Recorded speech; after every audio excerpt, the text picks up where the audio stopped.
potential against high energy particles?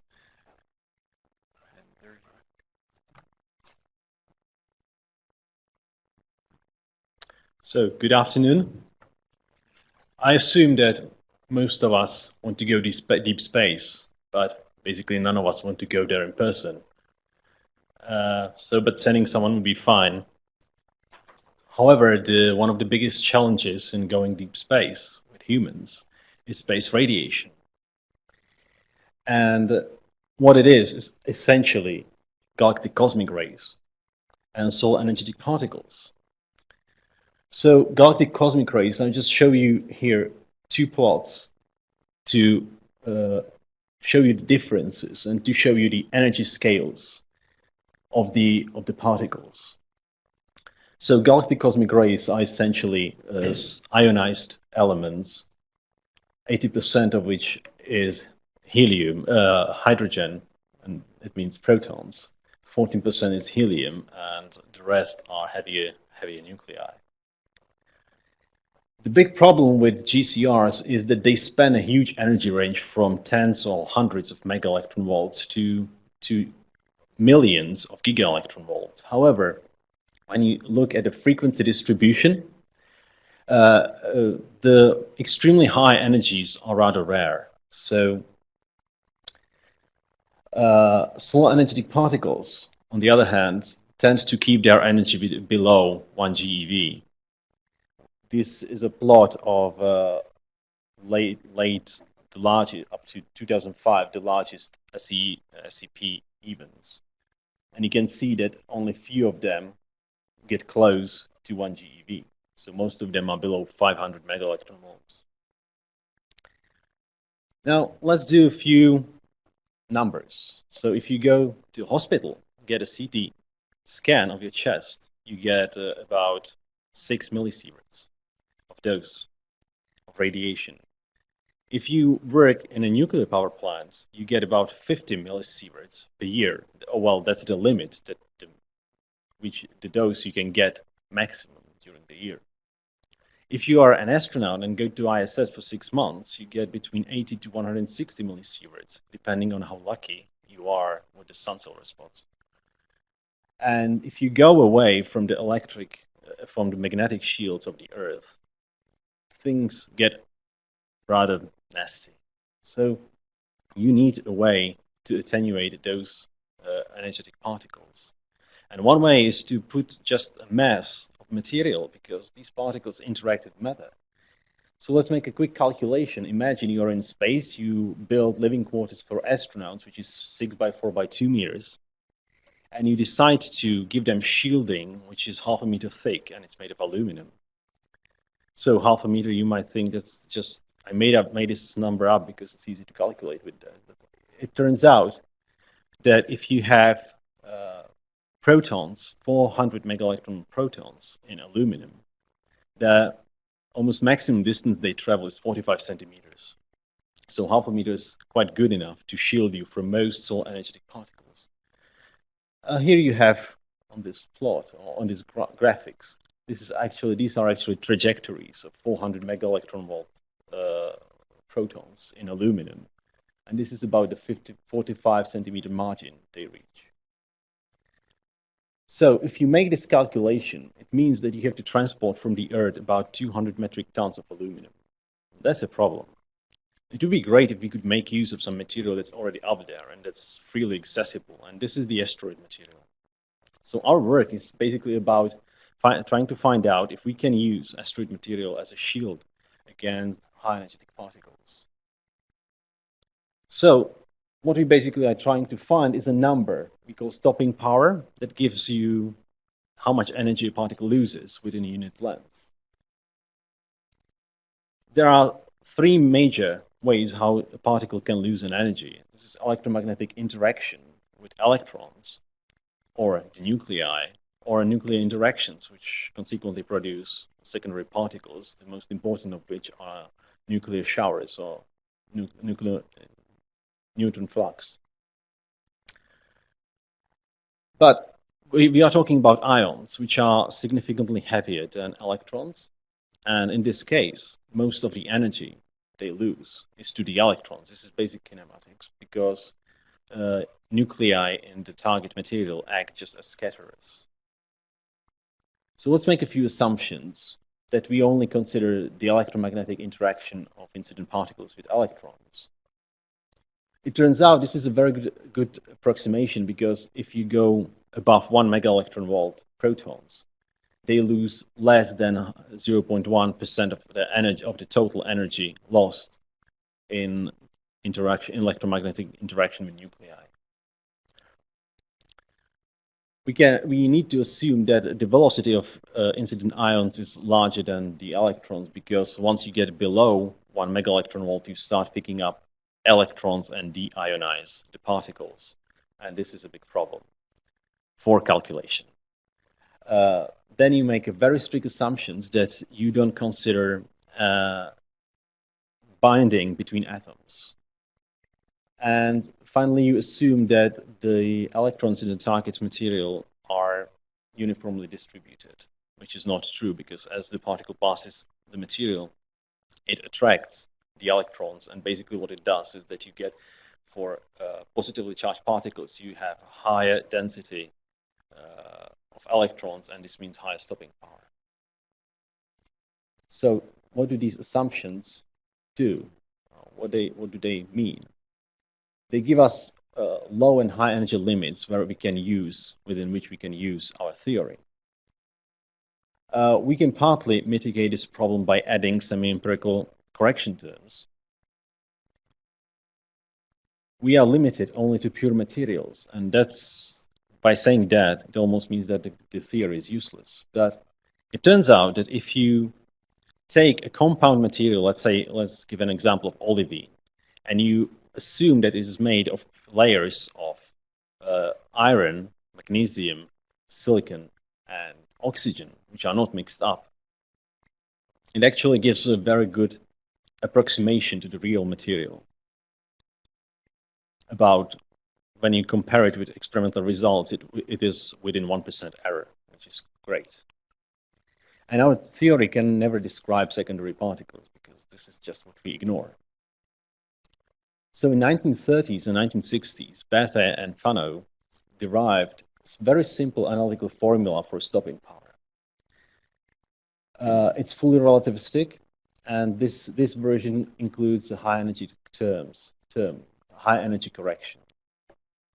I'm not going to go through the formula. I just would like to stress two things.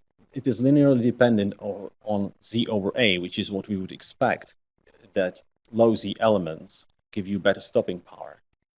And on the other hand, against this, there is the density, because usually if you have high Z elements, the materials have higher density. So these are two effects that compete.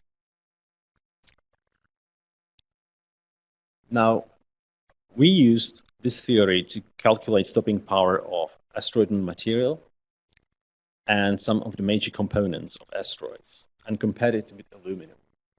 In this plot, I'm showing you the asteroid material we calculated was Allende. We calculated stopping power for both end members of olivine, and we calculated stopping power for cross-sensitite and compared it to aluminum.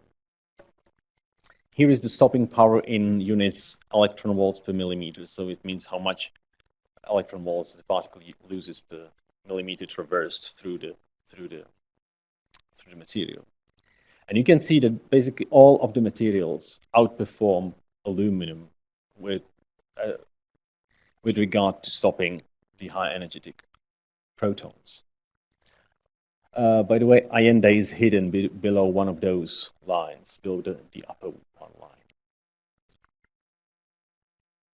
So there is one strange thing here, and this is this yellow line, which is the iron-rich olivine, and it should be performing not as well as magnesium-rich olivine, but it doesn't look so.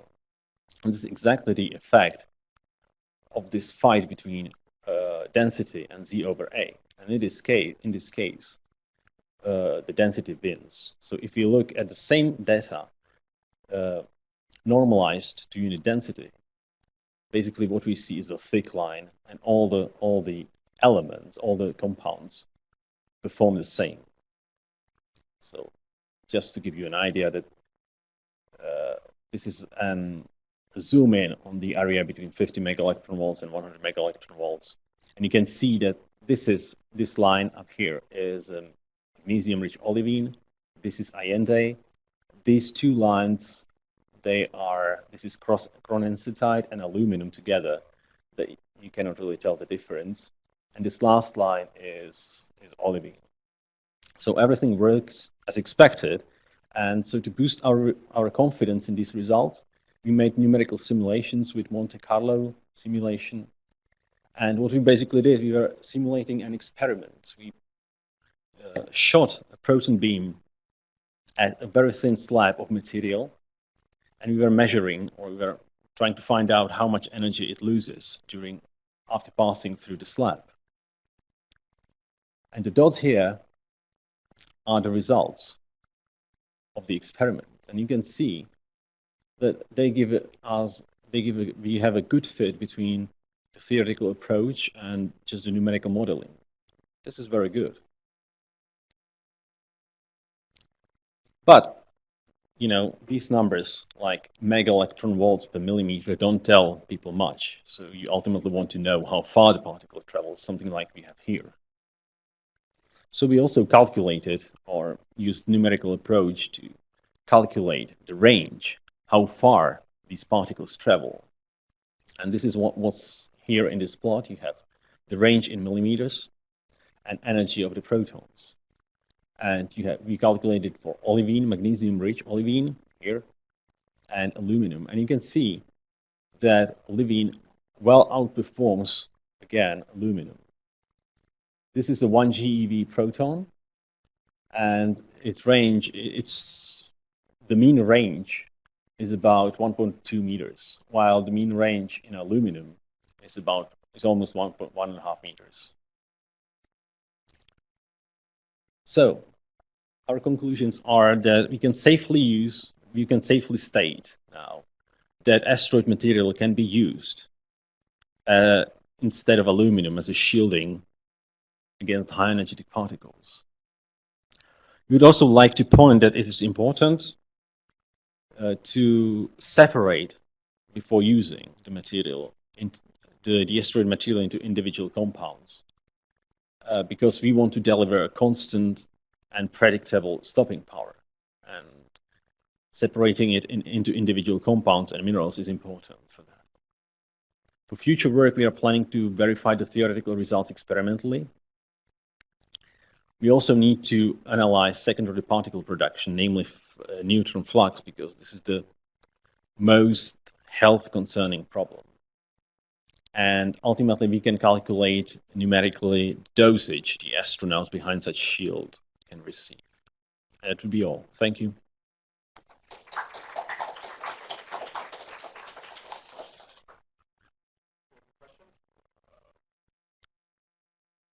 Wendell Mendel, a retired person. I'm a little puzzled about your work because you seem to be ignoring a huge literature that exists on this, because for the last 30 years, people have been talking about trying to shield astronauts on the surface of the moon, where the problems are exactly the same as what you described. And the original solution, in a naive sense, was to pile regolith on top of habitats, which would have the kind of stopping power that you're talking about. The problem is that the secondary neutrons, which you mentioned at the end of your talk, are often as dangerous as the original galactic cosmic rays. And over time, the general canonical solution was to have a layer of natural materials with an internal layer of hydrogenated material like plastic or water, something like that. And there's really a vast literature in the NASA Gray literature as well as the public literature where they use quite sophisticated particle transport models like Fluka and Giant and so on to talk about this problem in some detail. And NASA Langley and NASA JSC have both been very active in this for a number of years. Okay, I have read some of the literature, but I must say they do use transport models. But this is really about using using the asteroid material. If you just spread a thin layer of material and try to use it as a shield, you will basically get worse results because you will get so much secondary particles. That's exactly right. But asteroid materials, particularly the ones you've listed on there, are not any different than lunar materials in the sense that the same minerals exist in both. So the literature ought to be directly relevant to what you're interested in, Yeah, in discussing. I'm just saying I'm found part of that literature, but I don't think anyone has done it in depth like that. So the next session in the main room begins in a couple minutes.